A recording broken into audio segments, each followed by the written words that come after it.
I have officially been podcasting for over 6 years now, and I have this really old video here on this channel that's all about how to start a podcast, and someone reached out to me the other day and was like, hey, is that video still relevant?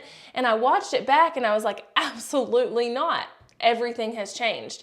And I haven't filmed an updated video on how to start a podcast and what you need in place. So that's what this video is. We're going to talk about starting a podcast, what you need, kind of on a basic level. And then also, I want you to stick around until the end because I'm going to tell you about this really cool new thing that you can do with podcasting that's like a secret feed. Which is like, why would you not want a secret feed? I don't know. It just seems fun. And we're going to talk about it. So let's get into it. Hey, howdy, hey, y'all. What is up? My name is Jessica Stansberry. If you are new here, hi, hello, what's up? I'd love for you to subscribe. All things tech, creator tips, productivity here on this channel. I am pumped that you are here. Now we're just going to jump right into this because starting a podcast is something that I think so many people want to do, and the tech behind it or the stuff behind it confuses people but also overwhelms people, and it really doesn't need to because it's not that bad. For 6 years, literally all I've ever done is plug a microphone into a computer and record. And yes, if you're gonna have guests, you might want some other software, but honestly, it's not a hard thing, I promise. So jumping into it here, let's talk about the tech you need. And it's probably less than you think. One, you need a microphone. And here's the thing with podcasting, you do need a decent microphone because that's the only sense being activated on a podcast. And so if you have terrible audio on a video, people are gonna notice, but they may not notice as much because they're also having to, use their eyeball, what is that called? Sight, So they might be a little distracted by that, and the audio mishaps maybe don't get noticed as much. It's still important on video, but my point is when you only have one of your 5 senses working to listen to a podcast, audio is really important. And even people who are not audiophiles, people who don't care about audio, are going to notice that something is off, especially if they are regular listeners to podcasts. And this person over here they listen to has great audio, and then they come to yours and it's not, they're going to notice. So you do need a mic, and you do need something better than, your AirPods or even the microphone on the middle of headphones, okay? So what I recommend, especially if you're just plugging straight into your computer, is a mic called the ATR 2100. It is a great podcasting mic. It is literally the mic I used to podcast up until last year when I got a new mic, and it is pretty inexpensive. I think it's under $100 if you buy it by itself. And I actually still have 2 of them with every intention to use them for podcast interviews going forward if I'm in person or whatever. They're really great quality for the price, and they are able to plug into your computer with USB, which makes it a no-brainer for somebody who's kind of just getting started and doesn't want to use an XLR mic or something that's a little bit more complicated. Now, a lot of times when you're going to Google or look up on YouTube, what mic do I need to podcast? You're gonna find people on here who are audio nerds, and they're gonna tell you, you need, this microphone with this XLR cable with it plugged into a cloud lifter, with it plugged into your computer. And honest to Pete, you don't need that. You need good audio, and you can achieve good audio with a microphone like the ATR 2100 plugged straight into your computer. You don't need all of the other fancy things, but if you want that, you can have that too. I'll link up some other options for microphones below, including the one I use, which is the Shure MV7, which is both XLR and USB, and the Rode PodMic, which is XLR only, which is also a great budget option if you are going to go with something like XLR into Cloud Lifter, into computer, or into a Rodecaster Pro. I feel like when I talk about stuff like this, I'm talking over the head a little bit. So let me just talk about this a second, okay? So you have 2 options. You can absolutely plug a microphone that will let you straight into your computer with a USB, and then select it as a mic source in your computer, and you're good to go, okay? The other things I'm talking about, the XLR options, are mics that have this kind of connection, and this connection goes into your microphone. That's what my Shure takes. It goes into the butt right here, but this can also do USB. But this goes in the microphone. There's another end just like this that goes into something that takes these connections. That is not your computer. Like, your computer is not built to take something that looks like this, right? So you're going to need like an in-betweeny, and you can actually do that with something called a cloud lifter, and then it can like go into the cloud lifter and then go from the cloud lifter into your computer, or you can go into something like a Rodecaster Pro, which I have an entire video about, and I'm actually going to talk about more in just a second too. So those are kind of your two options. I always chose to go with the less complicated option until very recently when I got my Rodecaster Pro. All right, keeping this train rolling with the tech you need a way to record. So if you are going to use something like a Rodecaster Pro, you can record straight into the Rodecaster Pro and then transfer that to your computer. So the Rodecaster Pro is just this like fancy, audio situation where the mic goes into the Rodecaster Pro records the audio for you, and then you can take it from there to the computer. If your Rodecaster Pro is plugged into your computer, you can just transfer it like that, or it has like a micro SD card. So that's one way to record, but I would say that's the most complicated way to record. And again, you might get people who are like, you have to have this, and I highly disagree. So if you want to go with a less complicated option, a less expensive option, you're going to want to get a microphone that plugs in via USB. And then if you're on a Mac, you can record via QuickTime or GarageBand. You can record straight into there. Or if you're on a PC, something like Audacity would do well for you too. So just some kind of program or way to record. If you are hosting guests, you also have a few options there. You can absolutely have a Zoom call and have the recording of the Zoom call, the audio version, be the audio for your podcast. But it's likely at some point going to sound like doggy doo-doo. And that's because the audio out of Zoom sounds like trash. Even if you have the best audio in the world, Zoom is not like, that's not what it's made for, But in addition to it not being made for that, it does not take into consideration any like internet or buffering issues that you or your guest might have.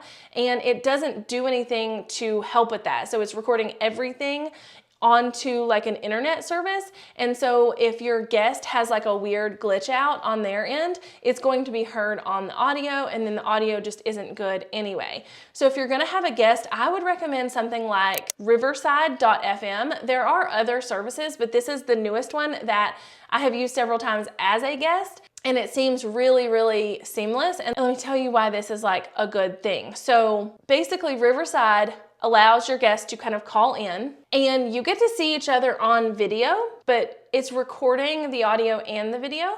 So you get to see each other on video, you get to interact in that way, but it is built for podcast recording from a guest perspective. So what it's doing is it's actually recording each of your audio locally.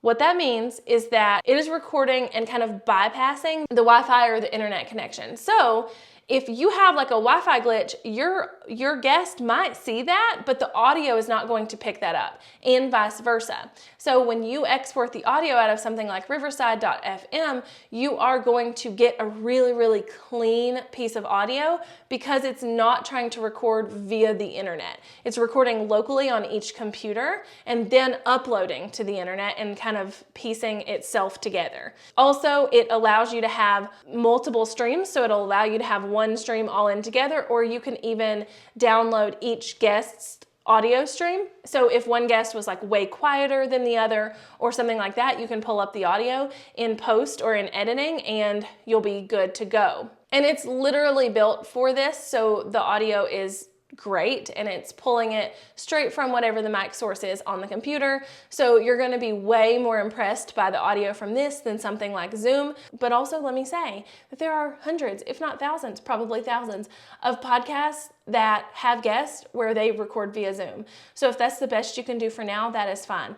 Riverside isn't super expensive. Let me look here. I actually don't pay for Riverside because I do not have guests on my podcast, but I would if I did. And it looks like it's like anywhere from $8 to $25 a month. So very, very minimal fees. And especially if you're going to be recording with guests pretty often, it's probably worth every penny. Next on the tech list, we've got an editor. You need to have some kind of way to edit your podcast. Now, if you're on a Mac, you get GarageBand for free. I would absolutely use that. If you're already paying for Adobe softwares, you can get Adobe Audition already on your computer. And there's even a software called Audacity for those of you PC users who might need something extra that I believe is free, but you don't need anything fancy. I don't over edit my podcast.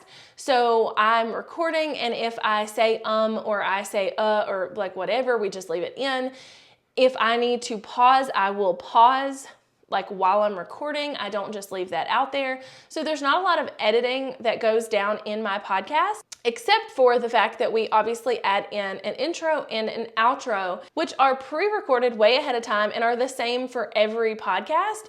So we just splice them in at the beginning and at the end, and that is pretty well the extent of our editing.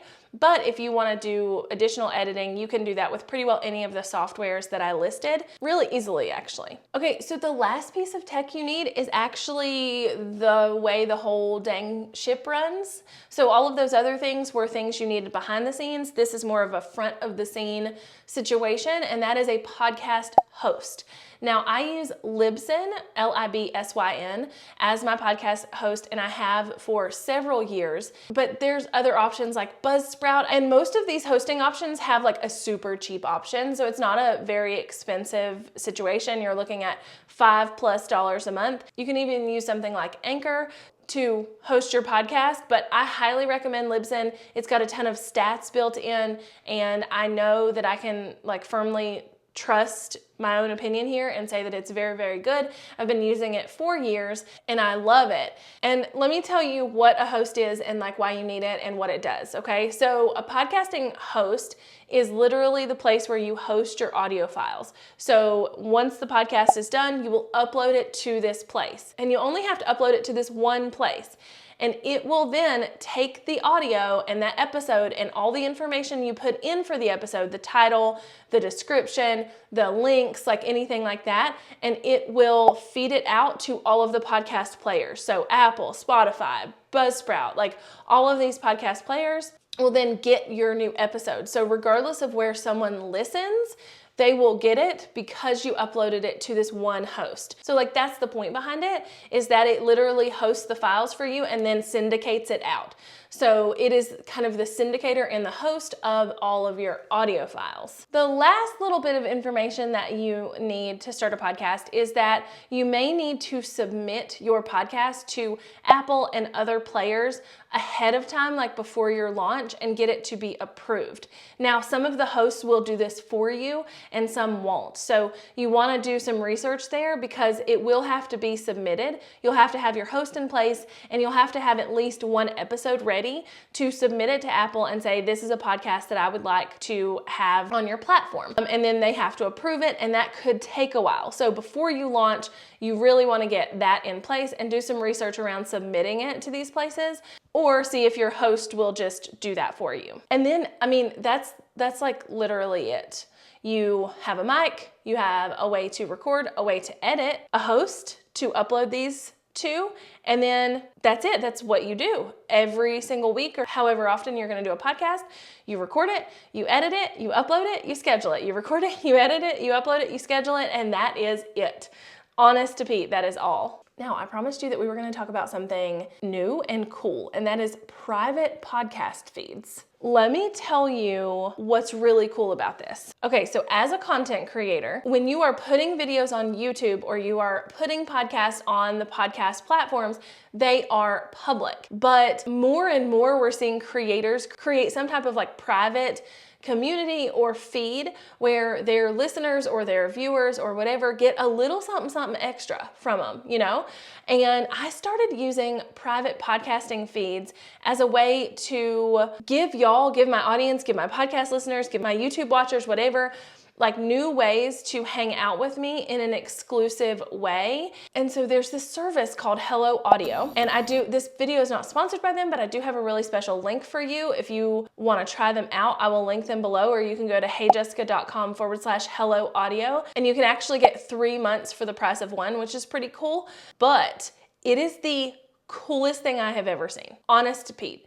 So if you want to start a podcast, which is public, one, you can do it on Hello Audio, but two, if you don't, like if you do it on Libsyn or whatever, and then you decide, hey, I want to have a members only kind of community where they get an extra podcast episode every month, or they get like a weekly, ramblings episode from me, or I give them extended versions of the podcast episodes that go live to the public.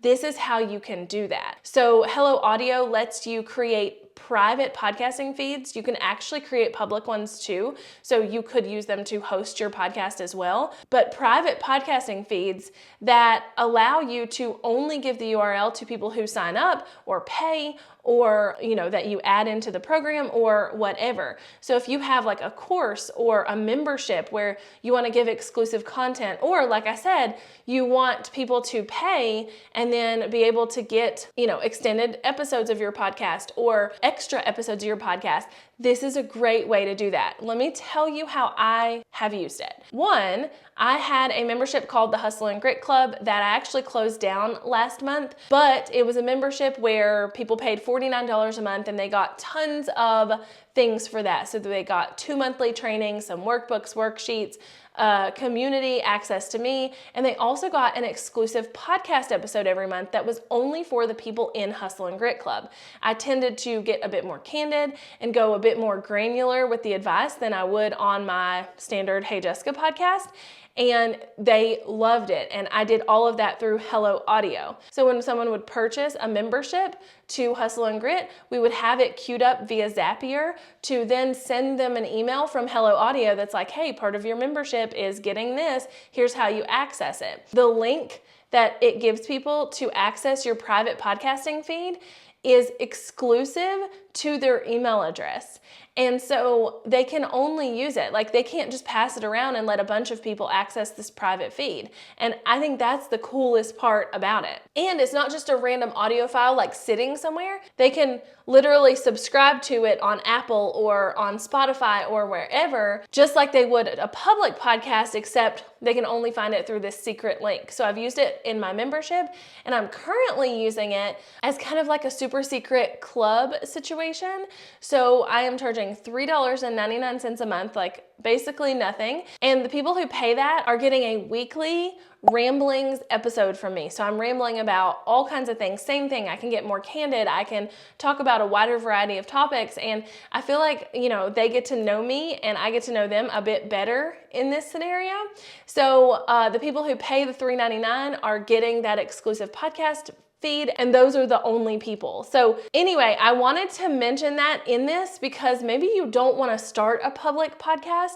Maybe you want to only have a private podcast where only members of your course or only members of your membership or only members of your mastermind or only like whatever, only those people get access. So you would still need everything else we talked about. You would still need the mic, a way to edit, a way to record, all of that. But instead of using a standard podcast host, you would use Hello Audio to, do all of that for you and to make it a private feed. So I felt like I needed to mention that. I've been meaning to mention it for a while because I've had several people asking me how I do the private feed. So it is through Hello Audio. And like I said, if you want to try it out, you can get 3 months for the price of one.